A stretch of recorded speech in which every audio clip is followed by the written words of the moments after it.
Assalamualaikum warahmatullahi wabarakatuh. Alhamdulillah, bersyukur Allah SWT umat Islam dan berselawat kepada Nabi kita Nabi Muhammad SAW. Allahumma sholli ala sayyidina Muhammad. Kali ini kita akan membahas terkait resiko keuangan syariah. Jadi bagaimana kita melihat keuangan dalam perspektif resiko dan dalam perspektif syariah. Langsung saja. Sebelum kita ngomongin lebih dalam terkait teknis resiko keuangan syariah, yang perlu kita pahami adalah ada namanya filosofi resiko keuangan. Ada istilah yang disebut dengan risk appetite, atau bahasa kampungnya itu adalah selera resiko. Ini tiap orang, tiap perusahaan, tiap organisasi, mereka punya selera masing-masing. Bahkan iklan rokok pun dia ada slogan pria punya selera gitu kan.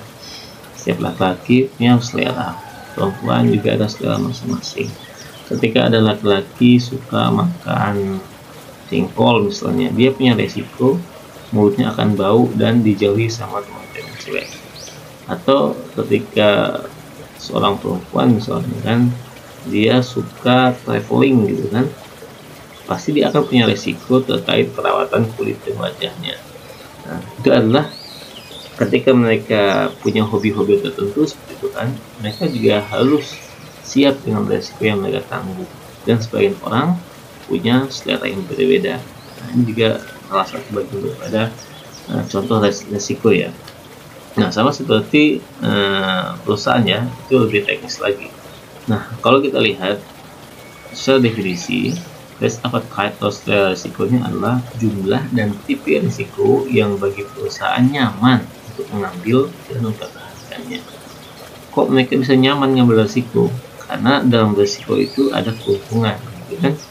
Ada keuntungan, ada dalam traveling, kalau kalian jalan-jalan ya ada keuntungan secara finansial. Kalau kalian hobi bikin blog atau bikin konten gitu kan. Tapi ada risikonya di situ aja, dalam perawatan kulit. Tapi ternyata risiko yang kita dapat itu masih di bawah daripada keuntungan yang kita dapatkan. Makanya itu nggak masalah ya, atau mempertahankannya ya, tapi nggak masalah untuk mempertahankan.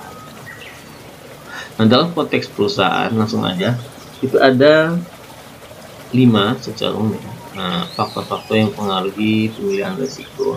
Sudah saya bikin ininya di sini ya. Yang pertama adalah jenis industri. Jadi kalau misalnya industri telekomunikasi beda sama industri untuk makanan atau minuman, itu resikonya pasti sangat berbeda. Pakaian sama makanan atau pakaian sama traveling masih beda. Ketika COVID-19 kemarin, yang paling terdampak adalah di bidang tourism ya, traveling. Itu dia makan nggak terlalu banyak berdampak karena orang selalu butuh makan. Itu jenis industrinya, apakah dia industri dengan dalam konteks kebutuhan primer, sekunder, ataupun tersier. Nah, jadi kalau untuk industri yang dia dalam kategori primer itu biasanya nggak terlalu berdampak ya. Yang kedua adalah budaya perusahaan ya. Yang kedua adalah budaya perusahaan. Nah, perusahaan ini kan punya nilai ya, punya visi atau misi ya. Seperti Toyota itu mereka punya budaya, kalau dalam buku The Toyota Way itu kan banyak sekali, ada namanya just in time. Jadi bagaimana setiap karyawan itu bisa menjadi bagian daripada solusi perusahaan. Nah, itu berbeda dengan perusahaan lainnya. Nah, budaya perusahaan ini atau pimpinannya juga akan sangat-sangat mempengaruhi daripada selera risiko yang akan diambil. Ganti pimpinan pasti akan ganti resiko gitu kan.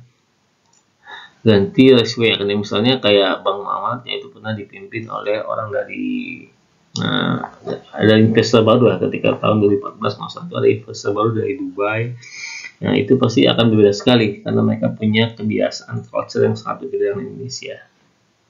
Selanjutnya juga ada kompetitor, pesaing ya. Pesaing ini sangat mempengaruhi. Jadi kalau pesaing kita gampang aja ya, kalau di pasar gitu kan, kalian lihat ada orang jual harga di pasar Angsoduo misalnya, atau di pasar yang lokal di tempat kalian, itu ada orang jual harga dengan harga yang murah. Itu otomatis kita sebagai penjual yang lain itu juga akan berusaha menurunkan harganya. Itu dalam konteks marketplace ini yang paling ramai yang dibahas sekarang. Itu ada namanya kayak price war gitu atau perang harga gitu kan. Itu akibat dari kompetitor daripada pesaing gitu kan. Nah, imbasnya apa ya? Terus tentunya perang harga ini itu ada resiko ya. Resikonya apa ya? Keuntungan kita jadi kecil gitu kan. Keuntungan jadi kecil, bahkan cenderung rugi gitu. Ya, cenderung rugi karena price war ini pada tahap awal biasanya adalah untuk memancing konsumen. Dalam bahasa ekonomi yang lain itu CAC namanya ya, atau Customer Acquisition Cost, biaya untuk mengambil konsumen orang lain, itu bahasa gampangnya gitu kan. Jadi itu ibarat biaya marketing dimasukkan dalam harga barang yang akan dijual. Tujuannya apa? Untuk menarik orang mau beli di toko kita, atau orang yang biasa beli di toko orang lain tuh mau pindah ke toko kita. Oke. Selanjutnya kita singkat aja, nggak usah panjang-panjang. Selanjutnya ada namanya tujuan organisasi. Otomatis perusahaan ketika dia udah muncul atau organisasi apapun, dia punya visi dan misi. 5 tahun ke depan mau ngapain nih, mau jadi apa nih? Nah, itu akan sangat mengaruhi terhadap kebijakan perusahaan, termasuk risiko-risiko yang akan mereka ambil. Yang selanjutnya adalah kapasitas finansial. Nah, kapasitas finansial ini ya pasti sangat mahal ya. Makin banyak modalnya, mereka makin banyak berani. Kayak perusahaan startup itu kan biasanya gede-gedean ya.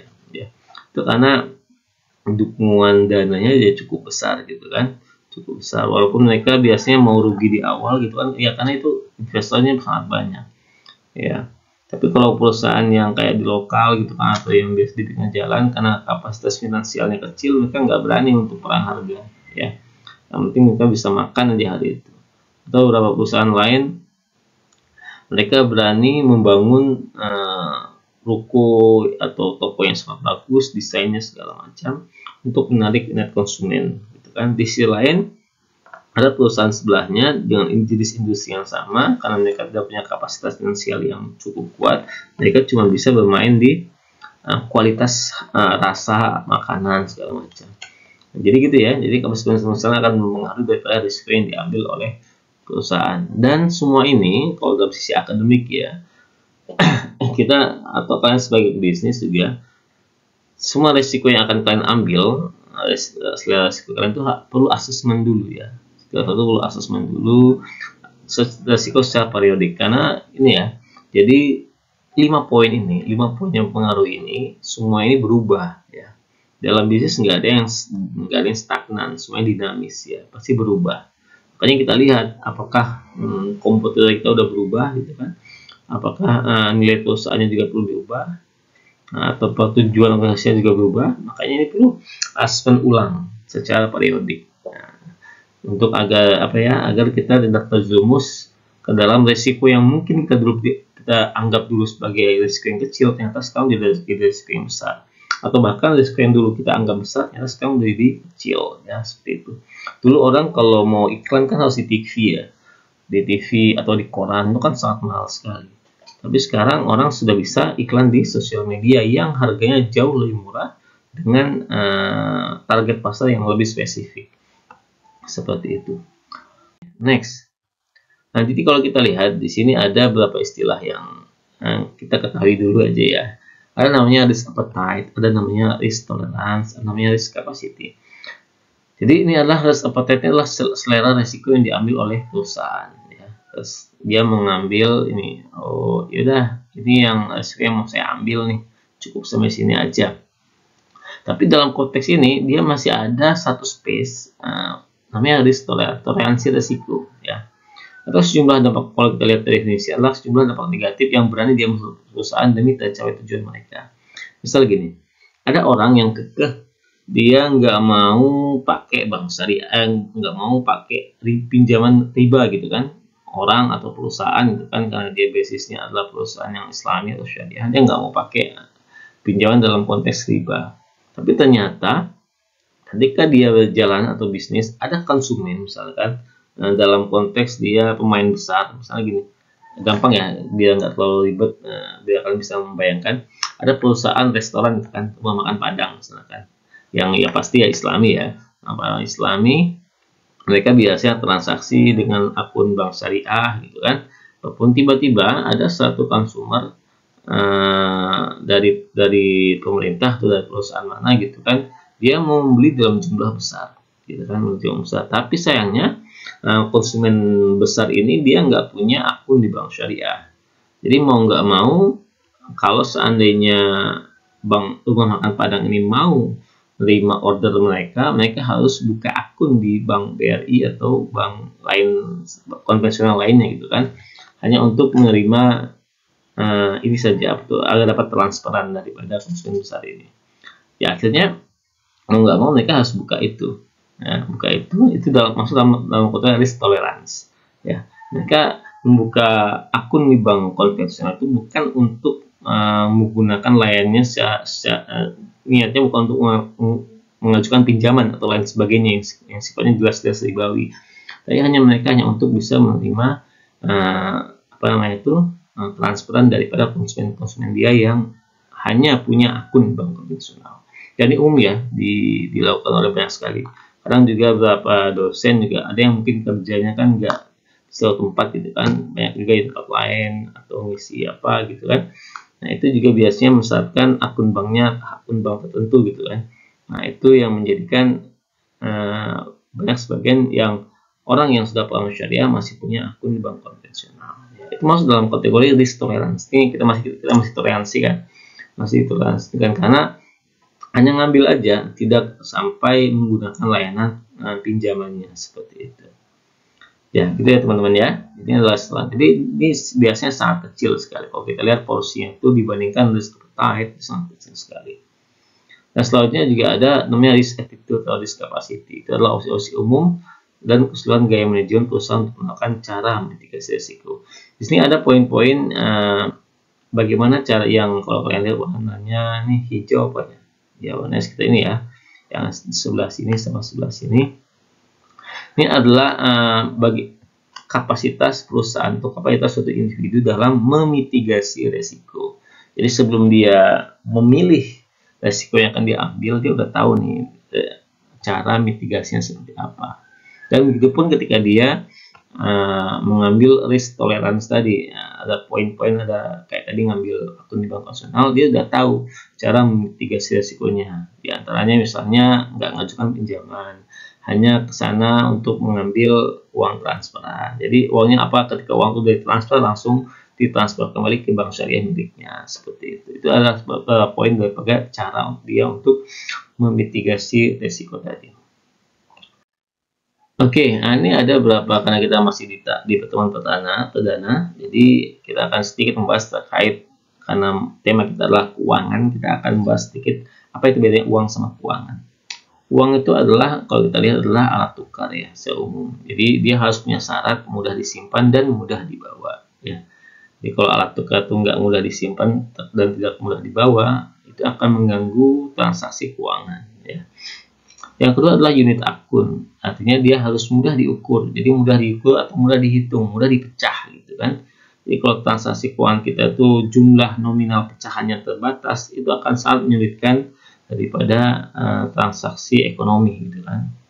Yang ketiga, nah ini yang agak minus di zaman sekarang, yaitu sebagai penyimpan nilai atau store of value ya, dalam bahasa kerennya itu sulit dihancurkan. Ya, padahal uang sekarang itu sangat mudah dihancurkan ya. Kertas itu sangat mudah dihancurkan. Ya, kalau dulu kan uangnya adalah emas dan perak. Tapi emas dan perak ini punya kekurangan di poin pertama, yaitu agak susah disimpan dan agak susah dibawa. Karena itu lebih mudah memancing orang untuk berbuat kejahatan. Nah, seperti itu ya. Jadi kalau penyimpan nilai itu lebih tepatnya ke emas. Jadi emas itu kalau kalian bawa kemanapun di muka bumi ini pasti laku. Sedangkan rupiah yang kita pegang itu belum tentu laku di negara tetangga, kecuali kalau kita dulu dengan uang lokal gitu kan. Tapi kalau emas itu pasti laku. Oke, selanjutnya adalah, nah ini bedanya fungsi uang dan fungsi keuangan. Kalau keuangan sendiri adalah fungsinya adalah untuk memelihara sistem pembayaran yang efektif. Yang kedua adalah memfasilitasi penggunaan uang secara efisien ya. Jadi ini hubungan dengan lembaga keuangan ya. Hubungannya dengan lembaga keuangan, bagaimana uang itu ketika ada orang yang punya kelebihan dana, itu bisa menyalurkan dananya kepada orang yang kekurangan dana, ya, baik dalam bentuk akadnya bagi hasil ataupun akadnya sifatnya berupa pemberian, ya. Kalau dalam Islam seperti itu. Jadi orang yang punya kelebihan dana itu bisa berzakat, bisa bersedekah, bisa berinfak dan seterusnya. Jadi uang itu berputar. Akhirnya bermuara pada kesejahteraan umum. Seperti itu. Yang pertama, sistem pembayarannya efektif. Jadi kita kalau mau transfer, mau dagang itu enak gitu ya. Itu fungsi keuangan. Kita belajar keuangan. Bagaimana memaksimalkan uang-uang yang ada ini secara efektif dan efisien.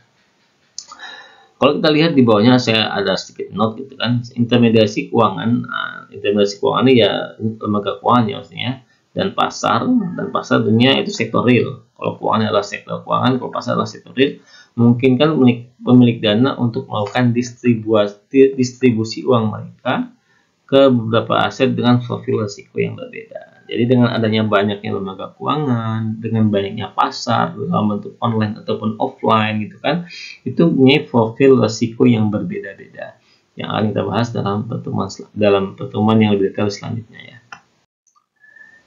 Next, ini ada beberapa contoh risiko keuangan dalam Islam yang harus dihindari. Yang pertama adalah riba. Riba ini adalah setiap pinjaman yang memberi keuntungan bagi kreditur atau pihak pemberi pinjaman. Jadi pinjaman itu dalam Islam sebenarnya akadnya itu adalah akad tabaruk ya. Akad tabaruk itu artinya akad kebajikan. Jadi pinjaman itu asal mulanya dalam sejarah umat manusia itu adalah kebaikan gitu ya, bukan untuk mencari keuntungan. Jadi kita ngasih pinjaman itu yang ngebantu orang niatnya. Itu dari dalam sejarah manusia bisa kalian lihat di beberapa literatur itu untuk membantu manusia. Tapi sejak ada beberapa orang yang menemukan ternyata pinjaman ini bisa menguntungkan dia secara mudah gitu kan, dia cuma ongkang-ongkang kaki dapat uang gitu kan, maka muncullah namanya praktek riba. Dan ini semua sudah diharamkan dalam 3 agama samawi, Islam, Kristen, Yahudi, semua diharamkan. Bisa kalian cek di kitab-kitab agama masing-masing.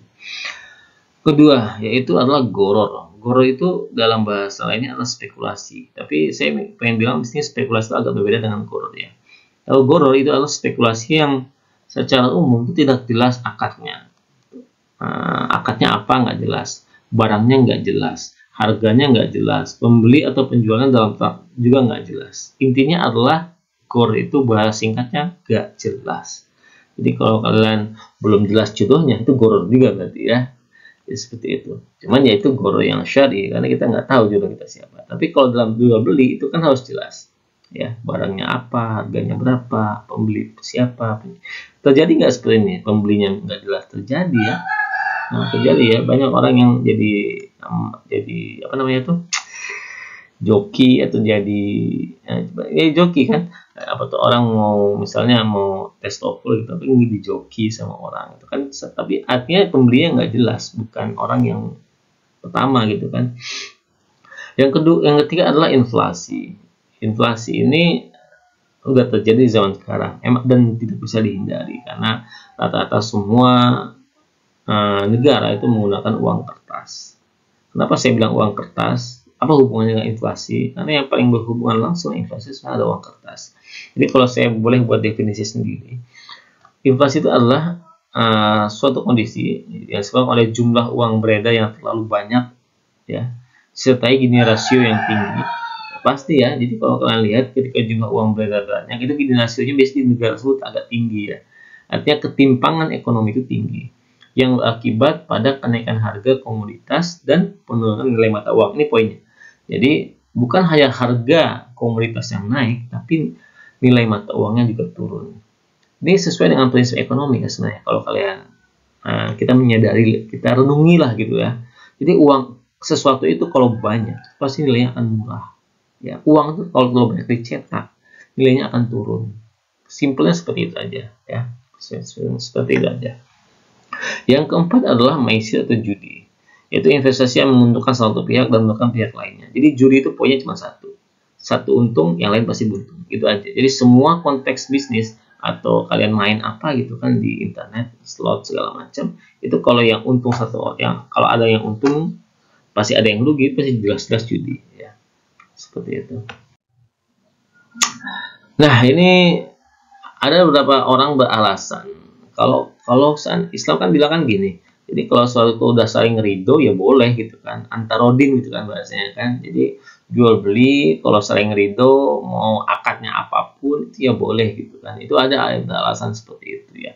Tapi sebenarnya resiko keuangan yang tadi saya sebutkan itu tidak bisa dihalalkan dengan alasan saling ridho atau menjadi bagian dari risk appetite atau selera risiko yang bisa kalian ambil bagi kalau kalian seorang muslim atau perusahaan kalian adalah dibangun atas dasar Islam, namun hanya masuk pada kategori risk tolerance ya, pada kondisi doriyah saja ya, hanya masuk dalam kategori toleransi risiko yang hanya boleh diambil pada kondisi darurat. Kenapa alasan antarodin sendiri itu nggak bisa diambil? Karena ada ayat lain yang menyebutkan wa ta'awanu 'alal birri wat taqwa wa la ta'awanu 'alal itsmi wal 'udwan, yang artinya tolong menolonglah kamu, saling ridholah kamu dalam mengerjakan kebaikan dan jangan tolong menolong dalam berbuat dosa dan pelanggaran. Artinya kita kalau walaupun orang zina misalnya gitu kan, itu kan saling ridho kan ya, pacaran saling ridho, tapi boleh nggak dalam Islam? Nggak boleh tetap ya, nggak boleh. Itu contoh gampangnya aja lah. Orang butuh narkoba gitu kan, pembeli penjualnya juga sering ridho, dia butuh narkoba, dia juga butuh uang untuk dia gitu kan, mereka saling ridho. Tapi boleh nggak? Nggak, jelas nggak boleh karena mereka merusak, karena barangnya itu merusak seperti itu. Oke, next. Nah ini kita kembali ke resiko secara umum. Jadi resiko itu secara umum ada 3 ya, yaitu resiko bisnis, resiko non bisnis, dan resiko keuangan. Contohnya kalau resiko bisnis adalah jelas resiko yang muncul yang wajib diambil perusahaan untuk memaksimalkan nilai dan keuntungan pemegang saham, seperti resiko pemasaran dan lain sebagainya. Ada juga resiko non bisnis yang resiko ini nggak bisa diatur sama seorang pengusaha atau pemilik bisnis. Di antaranya adalah resiko politik, resiko alam, dan lingkungan. Ya, makanya karena resiko non bisnis ini dia nggak bisa diatur sama perusahaan, nggak bisa dikendalikan perusahaan, maka banyak mereka berusaha. Dan gini ya, jadi resiko non bisnis ini walaupun dia nggak di bawah kendali perusahaan, tapi banyak orang yang berusaha mengendalikannya gitu kan, karena dia punya imbas yang sangat besar. Jadi kalau kalian lihat dalam bisnis kan ada macam-macam ya, ada namanya B2C, business to consumer, B2B, business to business, and B2G, business to government. Itu bisnis dan government. Nah, biasanya yang besar ini adalah konsumennya adalah government. Dalam teori ekonomi manapun tuh kalau kalian lihat konsumen paling besar itu adalah pemerintah, government gitu kan. Makanya kalau dia mau dapat proyek yang gede, ya harus pegang governmentnya gitu kan. Makanya ada sebagian orang juga pengusaha yang berusaha memasukkan resiko non bisnis ini menjadi bagian daripada profil risiko mereka. Selanjutnya juga ada risiko keuangan, risiko yang melibatkan kerugian finansial bagi perusahaan seperti risiko inflasi, pasar modal, dan seterusnya. Dan ini akan lebih banyak kita bahas di edisi kali ini.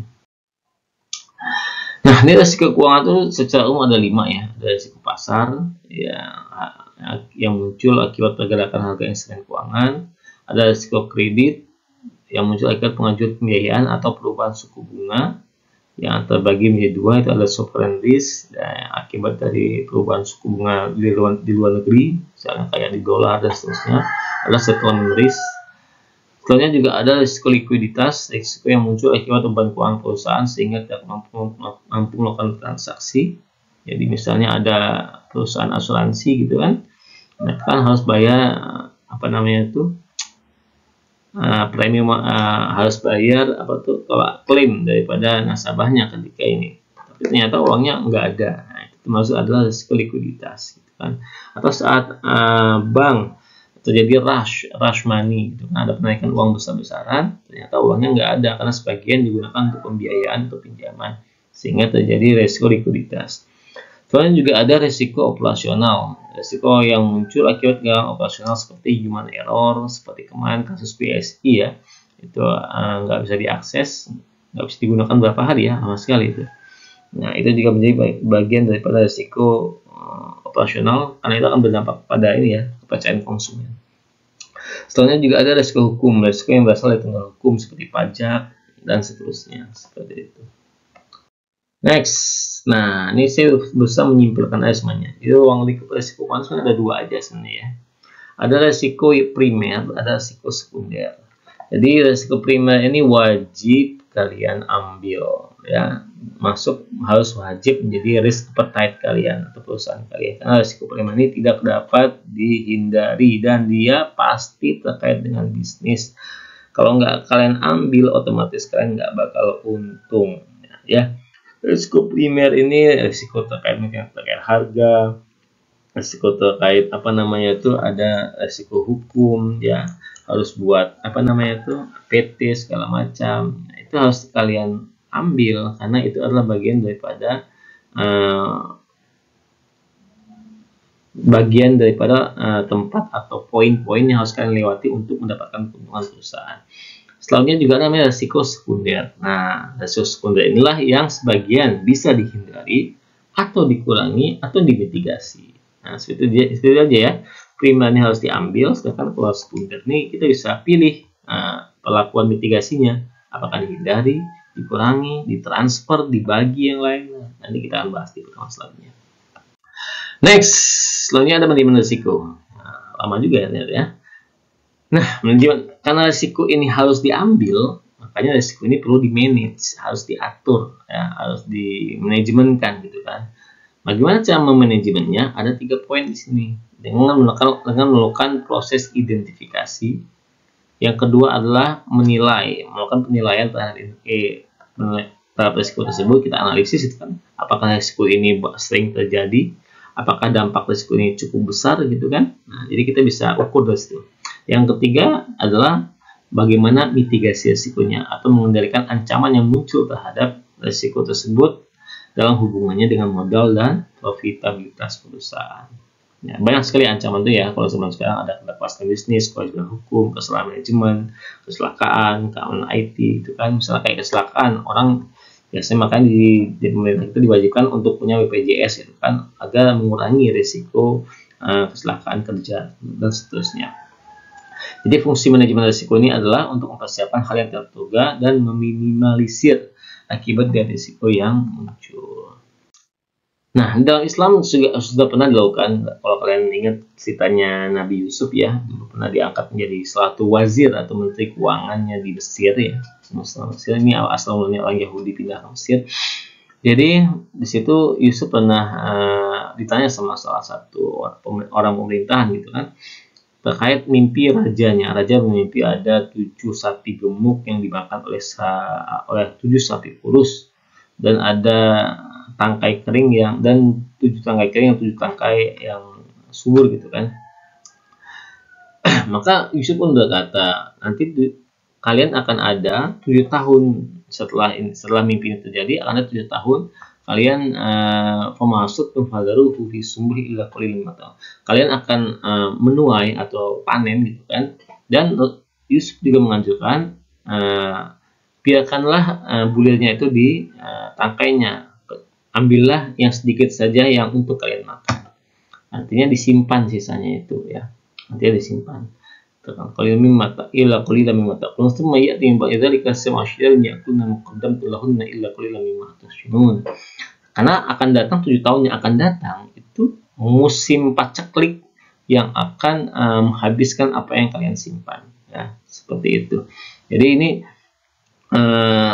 bagaimana mitigasi risiko daripada Nabi Yusuf ketika melihat ada 7 tahun pertama Mesir ini akan subur, dan 7 tahun yang akan datang Mesir ini akan mengalami paceklik atau mengalami krisis. Maka dimitigasi dengan cara mengambil sedikit saja. Ketika musim subur, mereka hanya makan sedikit saja sesuai dengan apa yang mereka butuhkan untuk dimakan sehari-hari. Sisanya di store atau disimpan gitu kan.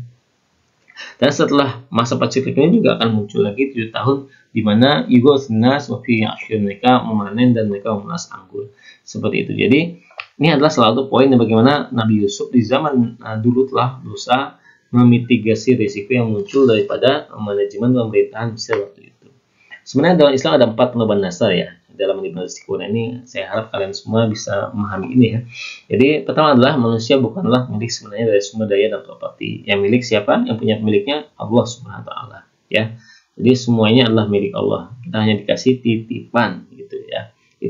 Itu kata-kata Ustadz sering banyak dibahasakan, dan itu juga masuk bagian daripada prinsip dalam manajemen risiko Islam.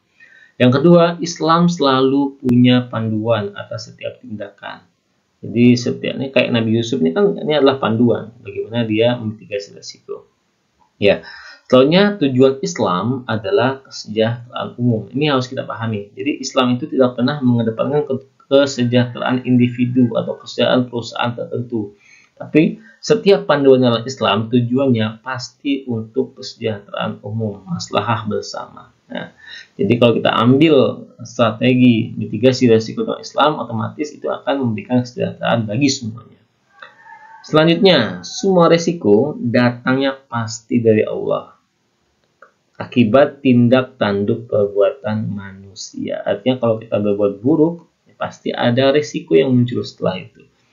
Kalau perusahaan itu nipu orang, nipu konsumen, ingat, konsumen itu punya Tuhan yang sama dengan perusahaan yang kita pegang. Artinya, suatu saat pasti ada orang lain yang akan menipu kita lagi. Dan itu Allah Maha Adil. Demikian materi kita pada hari ini. Semoga bisa bermanfaat. Wabillahi taufiq wal hidayah.